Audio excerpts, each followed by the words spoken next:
Right now, while you're watching this, your transmission could be quietly dying, and it has nothing to do with how old your car is.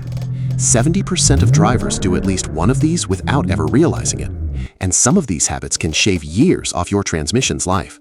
So today, we're counting down 12 things that are secretly wrecking your automatic transmission.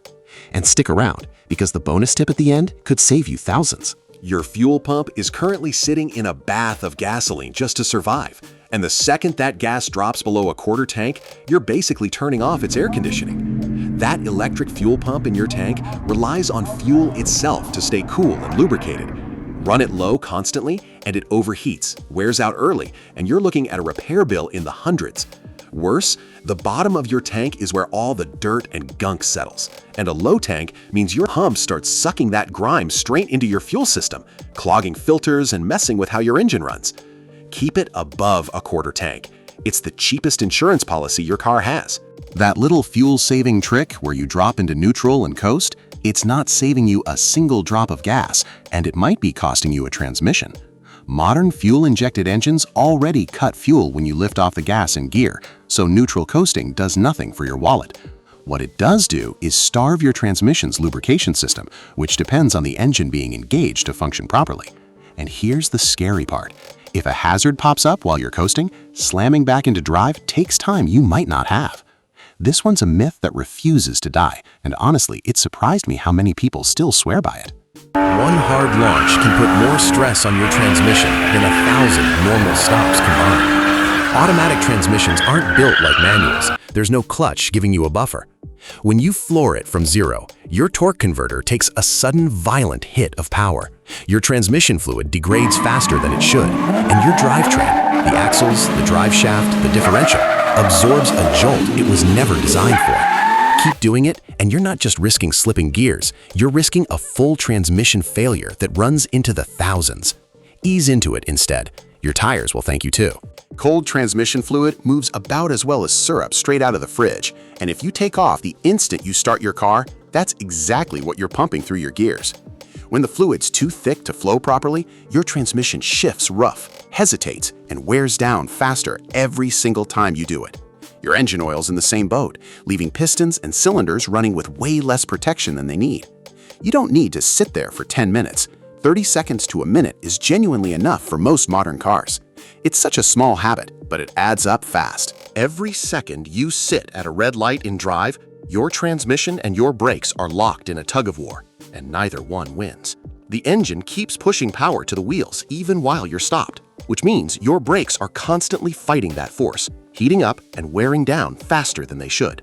Your transmission fluid takes the hit too, overheating from being held in gear with nowhere to go. And if your foot ever slips, even for a split second, that car can lurch forward.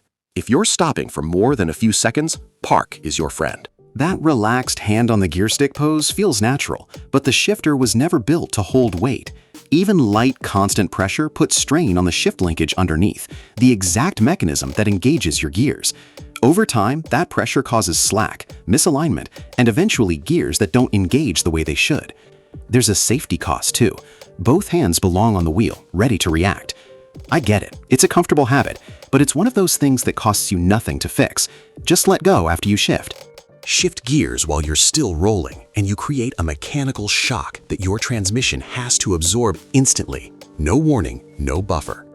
The clutch packs and bands responsible for engaging your gears get slammed with pressure they weren't built for, and your transmission fluid can't circulate properly during that sudden mismatch, which means overheating and long-term wear. And if you're shifting into reverse while still moving forward, your wheels can lock up and skid. Always wait for a full stop. It costs you 2 seconds and saves you a transmission. There's a tiny metal piece called the parking pawl, and it's the only thing physically locking your transmission when you're in park. Shift into park while the car's still rolling, and that little piece of metal gets forced against spinning gears, something it was never designed to handle. Snap it, and your car can roll away, even when you think it's safely parked. I didn't realize how small that one component actually is until I looked into this. It's wild that something that critical is also that fragile. Full stop every time before you hit park. Right now, if you park without using your emergency brake, the entire weight of your vehicle is resting on that same tiny parking pawl we just talked about, and nothing else. On a hill, that pressure builds constantly, and that pawl can eventually weaken or break, leaving your car free to roll. The emergency brake isn't some outdated backup system. It's mechanically taking that load off your transmission entirely. It takes 3 seconds to pull. 3 seconds versus a car rolling into traffic? That math isn't close. Slipping into neutral at a red light feels like you're giving your car a break, but you're actually giving up your reaction time. In neutral, there's a delay before you can accelerate out of danger if something suddenly comes at you. You also lose engine braking, which means your actual brakes have to work harder just to keep you still, especially on a hill. And constantly shifting in and out of neutral and stop-and-go traffic wears down your shift linkage over time. Just hold the brake and drive. It's simpler and it's safer. This is the one that can destroy your transmission in a single drive. Your transmission is a sealed system. Water has no business being inside it.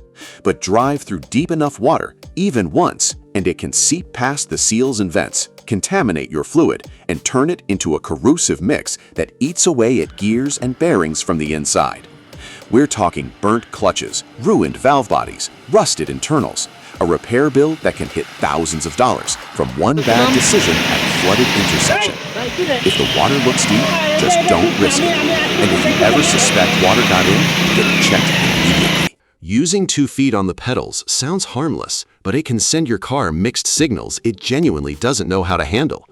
Even slight pressure on the brake while your other foot's on the gas can confuse modern sensor systems, trigger erratic shifting, and overheat your brakes, all while your transmission tries to make sense of conflicting commands.